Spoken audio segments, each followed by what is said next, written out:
تربیتی پرواز کے دوران پاک فوج کا ہیلی کاپٹر حادثے کا شکار ہو گیا، جس کے نتیجے میں 2 افسران سمیت 5 جوان شہید ہو گئے۔ پاک فوج کے شعبہ تعلقات عامہ ISPR کی جانب سے جاری بیان میں کہا گیا کہ پاک فوج کا MI-17 ہیلی کاپٹر تربیتی پرواز کے دوران ہڈور گاؤں کے قریب گر کر تباہ ہو گیا۔ حادثہ صبح تقریباً 10 بجے پیش آیا۔ ہیلی کاپٹر تھکتاس کینٹونمنٹ سے تقریباً 12 کلومیٹر کے فاصلے پر کریش لینڈنگ کے بعد تباہ ہوا۔ ترجمان پاک فوج نے بتایا کہ ہیلی کاپٹر میں موجود تمام عملہ جام شہادت نوش کر گیا۔ شہداء میں pilot in command major Atif, co pilot major Faisal, flight engineer naib subedar Maqbool, crew chief حوالدار Jahangir اور کریو چیف نائک عامر شامل ہیں۔ ISPR نے بتایا کہ ہیلی کاپٹر تربیتی پرواز پر تھا جب اسے تکنیکی خرابی پیش آئی۔ آرمی ایوی ایشن کی تربیتی پروازیں معمول کا حصہ ہیں تاکہ آپریشنل تیاری کو ہر وقت یقینی بنایا جا سکے۔ بیان میں کہا گیا کہ یہ تربیت دفاعی ذمہ داریوں کے ساتھ ساتھ انسانی ہمدردی پر مبنی امدادی اور بحالی کے مشنز کے لیے بھی ناگزیر ہے۔ ملک کے دفاع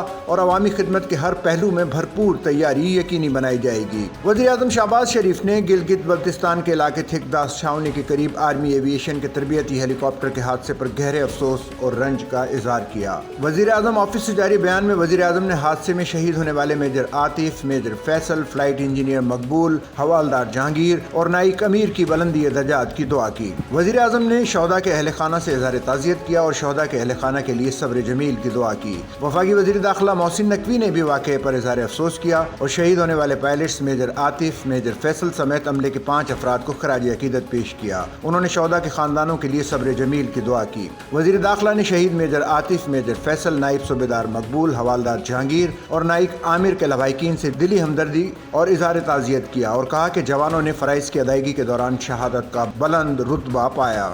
سچل نیوز نیٹ ورک کی ویڈیوز میں خوش آمدید۔ ناظرین، ویڈیو سے متعلق اپنی قیمتی رائے کا اظہار کمنٹ باکس میں ضرور کریں اور چینل کو سبسکرائب کریں۔